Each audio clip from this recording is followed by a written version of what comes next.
स्वागत है दोस्तों आप सभी का आपके अपने चैनल झारखंड फाइटर्स में। दोस्तों आज का सेशन हमारा सीडीपी का क्लास है। हम लोगों ने इससे पहले दोस्तों सीडीपी का क्लास प्रश्नों के माध्यम से बेस को क्लियर करने की कोशिश की है। उसी क्रम में हम लोगों ने सेट 8 तक किया है। आज हम लोग सेट 9 करेंगे, सेट 9 करेंगे हम लोग, और प्रश्नों के माध्यम से अपने टर्म्स को क्लियर करेंगे, अपने बेस को क्लियर करेंगे, जो जेटेट के लिए बहुत ही लाभदायक होगा दोस्तों। तो आइए दोस्तों हम लोग शुरू करते हैं सीडीपी के सेट 9 को। और हमारे चैनल पे जो भी नए व्यूअर्स आज जुड़े हैं वो हमारे चैनल को सब्सक्राइब कर देंगे, और सेशन अच्छा लगे तो इसे ज़रूर लाइक करें और दोस्तों में भी शेयर करें। तो आइए दोस्तों देखते हैं प्रश्नों को। प्रश्न है आपका सेट 9 का, ये पहला प्रश्न है दोस्तों। समन्वित व्यक्तित्व में पाया जाता है। आपका ऑप्शन दिया गया सुंदर लिखने की इच्छा, अच्छे वस्त्र धारण करना, दृढ़ इच्छा शक्ति, उच्च शिक्षा प्राप्ति। तो जो समन्वित व्यक्ति होता है दोस्तों उसमें दृढ़ इच्छा शक्ति होती है। उसको जो काम करने की ललक होती है वो जब तक पूरा ना हो वो तब तक उस काम को करने की इच्छा होती है। इसे हम लोग कहते हैं दृढ़ इच्छा शक्ति। तो समन्वित व्यक्तित्व में ये दृढ़ इच्छा शक्ति पाई जाती है, इसलिए आंसर हो जाएगा ऑप्शन सी।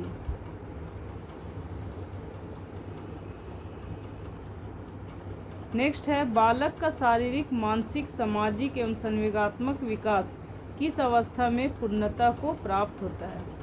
यहाँ आपका देखिए शारीरिक भी दिया है, मानसिक भी, सामाजिक भी एवं संवेगात्मक विकास जो है वो पूर्णता को प्राप्त कर लेता है। ये पहला आपका है बाल्य अवस्था है, दूसरा है आपका युवा अवस्था, तीसरा है किशोरावस्था और डी में है शिशु अवस्था।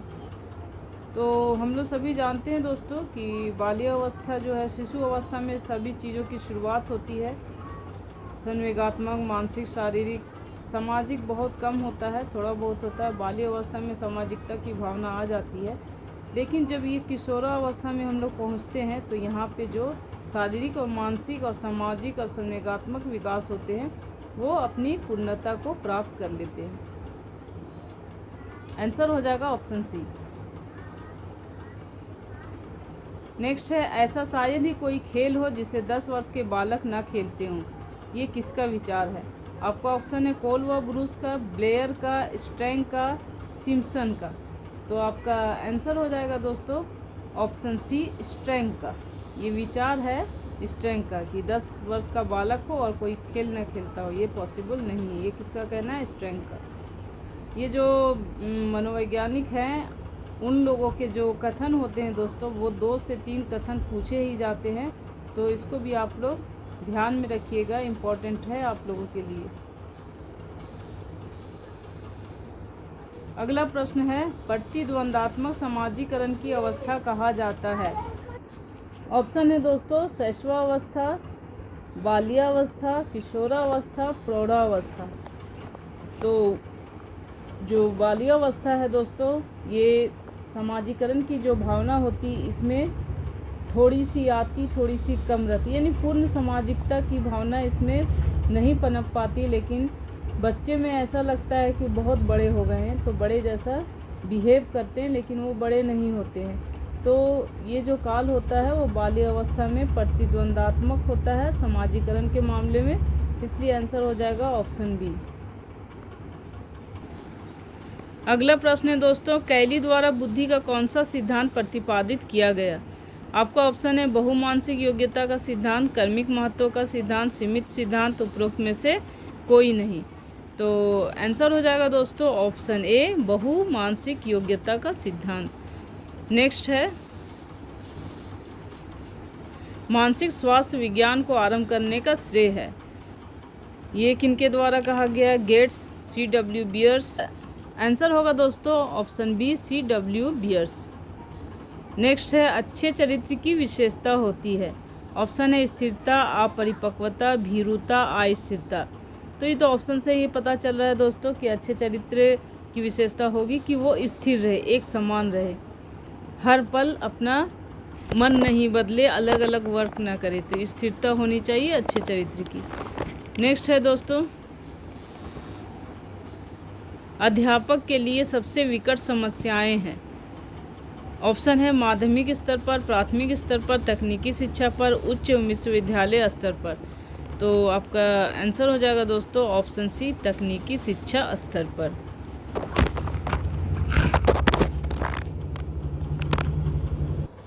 नेक्स्ट है, किस मनोवैज्ञानिक ने 1908 में सर्वप्रथम मानसिक आयु का विचार प्रस्तुत किया?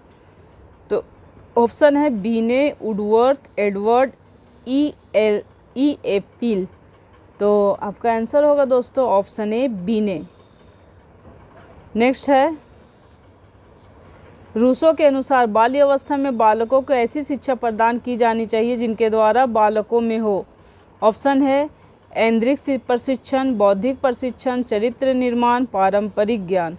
तो आपका आंसर हो जाएगा दोस्तों ऐन्द्रिक प्रशिक्षण, ऑप्शन ए। नेक्स्ट है दोस्तों, क्रीडा संकुल के निर्माण की परिकल्पना प्रस्तुत की गई। आपका ऑप्शन है नई शिक्षा नीति 1986 में, राममूर्ति कमेटी 1992 में, कोठारी कमीशन 1928 में, नवोदय समिति 1990 में।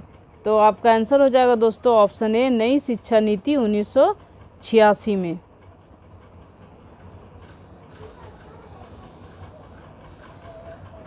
नेक्स्ट है, बच्चों के लिए ज्ञान प्राप्त करने का सर्वाधिक प्रभावशाली माध्यम स्रोत है। ऑप्शन है जन माध्यम, पुस्तकें, शिक्षक, माता पिता। तो आपका आंसर हो जाएगा दोस्तों जन माध्यम। बच्चों के लिए जो है सर्वाधिक प्रभावशाली जो होता है ज्ञान प्राप्त करने का स्रोत, वो जन माध्यम होता है। जितने लोगों से वो मिलेगा समाज में, जितने अलग अलग लोगों से मिलेगा, अलग अलग तरह के वो ज्ञान को प्राप्त करेगा, इसलिए कहा जाता है ज्ञान प्राप्ति का सर्वोत्तम माध्यम है जन माध्यम। दोस्तों आप लोग जो इससे पहले हमसे नहीं जुड़े हैं, हमारे चैनल से नहीं जुड़े हैं, और जिन्होंने CDP का अभी तक का क्लास जो हो चुका है 8 तक नहीं किए हैं, वो जुड़ जाएं। और हमारे चैनल पे दिया गया है झारखंड फाइटर्स में प्लेलिस्ट बना दिया गया है, यूट्यूब में आप लोग जाकर देख सकते हैं और वहाँ से आप लोग हेल्प ले सकते हैं। CDP का जो ये क्वेश्चन कराया जा रहा है दोस्तों, बहुत ही मोस्ट इम्पॉर्टेंट क्वेश्चन है और ये आपका सिलेबस 2016 पे पूरी तरह से आधारित है और आपके जो नए सिलेबस हैं उसको भी पूरी तरह से कवर करता है। वैसे प्रश्नों का संग्रह इसमें लाया गया है दोस्तों, आप लोग इसको अच्छे से करें और हमसे जुड़े रहिए, हमारे साथ बने रहिए और अपने एग्ज़ाम्स की तैयारी पूरे जोर शोर से करिए। अगला प्रश्न है दोस्तों, मनोविज्ञान को आरंभ में कहा जाता था? ऑप्शन है चेतना का विज्ञान, मन का विज्ञान, आत्मा का विज्ञान, व्यवहार का विज्ञान। आपका आंसर होगा दोस्तों आत्मा का विज्ञान। सबसे पहले मनोविज्ञान को क्या कहा जाता था? तो आत्मा का विज्ञान कहा जाता था। नेक्स्ट है, थॉर्नडाइक का मुख्य नियम नहीं है, यानी कि इसमें आपका एक नियम ऐसा होगा जो थॉर्नडाइक का नियम नहीं है, बाकी 3 थॉर्नडाइक के नियम हैं। तो इसलिए थॉर्नडाइक भी पढ़ना है आप लोगों को, तो थॉर्नडाइक के नियम को भी जानना ज़रूरी है। तो आपका ऑप्शन है दोस्तों अभ्यास का नियम, तत्परता का नियम और संतोष का नियम। ये तीनों नियम दोस्तों थॉर्नडाइक का है और आत्मीकरण का नियम जो है वो थॉर्नडाइक का नहीं है, इसलिए आंसर हो जाएगा ऑप्शन डी। नेक्स्ट है, सहसंबंध की कर्मांतर विधि के प्रतिपादक हैं? Karl Pearson, Spearman, Garrett, Guilford. आपका आंसर होगा दोस्तों ऑप्शन बी, स्पीयरमैन। नेक्स्ट है, आप प्रत्येक की बुराई करते हैं, परिणाम स्वरूप प्रत्येक व्यक्ति आपको बुरा समझता है। आपकी इस बुराई से आपकी कौन सी प्रतिष्ठा प्रभावित होती है? आपका ऑप्शन है दोस्तों आर्थिक प्रतिष्ठा, राजनीतिक प्रतिष्ठा, सामाजिक प्रतिष्ठा, सांप्रदायिक प्रतिष्ठा। आपका आंसर होगा दोस्तों सामाजिक प्रतिष्ठा। अगर बुराई करता है तो हमें समाज में प्रतिष्ठा नहीं मिलेगी। आंसर हो जाएगा ऑप्शन सी। नेक्स्ट है, आप छात्रों को पुरस्कृत करके उनकी किस भावना को प्रोत्साहित करते हैं? आपका ऑप्शन है उद्दंडता को, अनुशासन की भावना को, प्रेम की भावना को, लेट लतीफ़ी को। तो इससे होगा दोस्तों ऑप्शन बी आपका आंसर हो जाएगा। क्या हम लोग करते हैं? अनुशासन की भावना को प्रोत्साहित करते हैं छात्रों को पुरस्कृत करके। तो आंसर हो जाएगा ऑप्शन बी। नेक्स्ट है, छात्र संघ की नियोजित मांग स्वीकार करने का अधिकार किसका है? ऑप्शन है प्रबंधक, प्रधानाचार्य, अध्यापक, लिपिक। आपका आंसर होगा दोस्तों प्रधानाचार्य, ऑप्शन बी।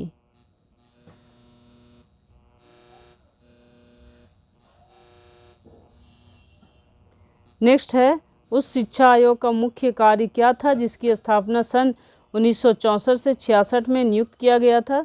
आपका ऑप्शन है संपूर्ण देश की शिक्षा नीति का निर्माण, संपूर्ण शिक्षा पद्धति का पुनरावलोकन, पंचवर्षीय योजना में शिक्षा नीति, या फिर उक्त में से कोई नहीं।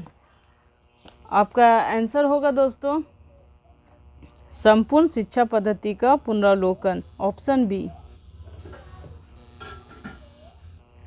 नेक्स्ट है, अनुशासित व्यक्तियों द्वारा प्रेरणा देने पर छात्र में किस भावना का उदय होता है। ऑप्शन है अनुशासन की भावना, चरित्र निर्माण की भावना, आदर की भावना, उक्त सभी। जब एक व्यक्ति खुद अनुशासित हो, नियम का पालन करे, और तब छात्र पर उसका प्रभाव इस तरह से होता है दोस्तों कि उसमें अनुशासन की भी भावना आती है और चरित्र निर्माण की भी भावना और आदर की भी भावना। आंसर हो जाएगा ऑप्शन डी, उक्त सभी। नेक्स्ट है, आप किस प्रकार के बालकों को पसंद करते हैं। ऑप्शन है शांत, शालीन, समुचित परिश्रमी, उक्त सभी।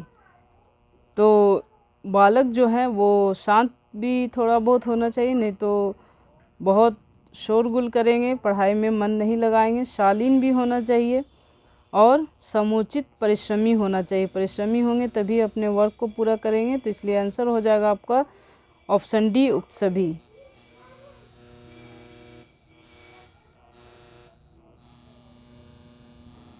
नेक्स्ट है, एक प्रबुद्ध श्रोता के रूप में बैठे आप किसी गोष्ठी, परिचर्चा अथवा व्याख्यान सुनते समय आप क्या करना पसंद करेंगे। ऑप्शन है वक्ताओं को बात बात पर टोकना, उनके कथनों पर हंसना, मजाक उड़ाना, ये तो बिल्कुल नहीं करेंगे ऐसा। फिर है आपका तसल्ली से सुनना, फिर कहने के लिए अनुमति मांगना। बिल्कुल सही, हम ये वर्क करेंगे कि उसकी बातों को पहले सुनेंगे, उसके बाद अगर कुछ कहना हो तो परमिशन मांग कर कुछ कहेंगे।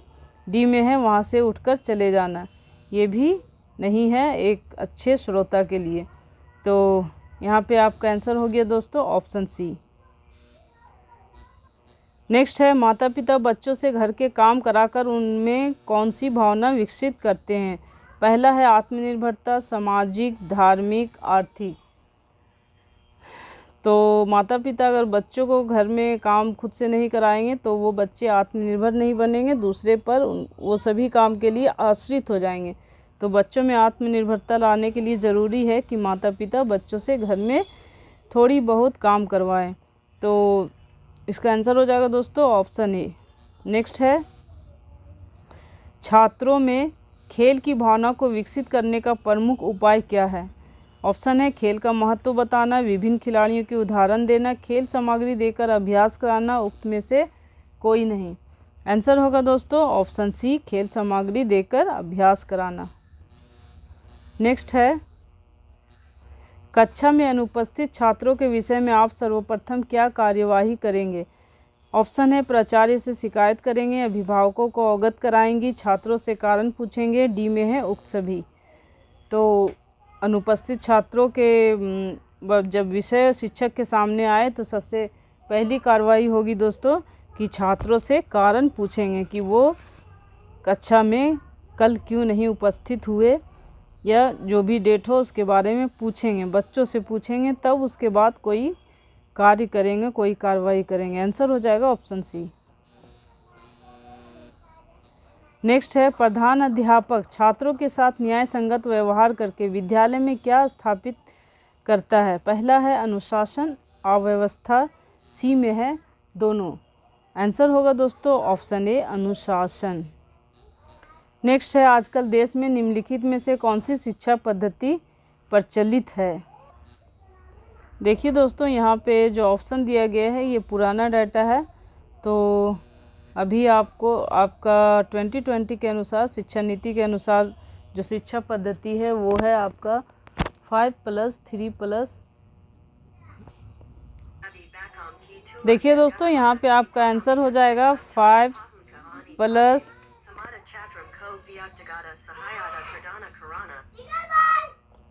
5 प्लस 3 प्लस 3 प्लस 4। अगला प्रश्न है दोस्तों, आप विद्यालय के प्रधानाचार्य के रूप में विद्यालय के अन्य शिक्षकों तथा कर्मचारियों के प्रति कैसा व्यवहार करेंगे? ऑप्शन है मित्रवत, पुत्रवत, सहायक, उक्त सभी। आपका आंसर होगा दोस्तों मित्रवत करेंगे। नेक्स्ट है दोस्तों, अध्यापक किस शिक्षण प्रणाली को सर्वश्रेष्ठ मानते हैं? ऑप्शन है व्याख्यान एवं नोट्स का सम्मिलित रूप, केवल व्याख्यान, केवल नोट्स, उक्त सभी। आपका आंसर होगा दोस्तों ऑप्शन ए व्याख्यान एवं नोट्स का सम्मिलित रूप। जब हम लेक्चर देंगे, जब बच्चों को पढ़ाएंगे और उसे नोट भी करवाएंगे नोटबुक में, तो वो शिक्षण प्रणाली सबसे अच्छी होगी। आज के सेशन का ये लास्ट प्रश्न है दोस्तों। आप देखिए प्रश्न को, विद्यार्थी के द्वारा समस्यात्मक स्थितियों के प्रति सकारात्मक ढंग से प्रतिक्रिया व्यक्त करने से छात्र का क्या सफल होता है? जब हम समस्या में घिरे होते हैं, विद्यार्थी को कुछ समस्या दिया जाता है, समस्या वाली स्थिति, और उसके प्रति भी वो अगर पॉजिटिव सोच रखते हैं, सकारात्मक ढंग से प्रतिक्रिया व्यक्त करते हैं, तो छात्र का क्या सफल होता है? ऑप्शन है शिक्षण, खेल, चरित्र या फिर व्यवहार। आपका आंसर होगा दोस्तों शिक्षण। उसका जो शिक्षण किया जा रहा है वो उसका सफल हो जाता है। आंसर हो जाएगा ऑप्शन ए शिक्षण। तो दोस्तों आज हम लोगों ने CDP का 30 क्वेश्चन किया है और क्वेश्चन के माध्यम से हम लोगों ने हर एक चीज़ को क्लियर करने की कोशिश की है।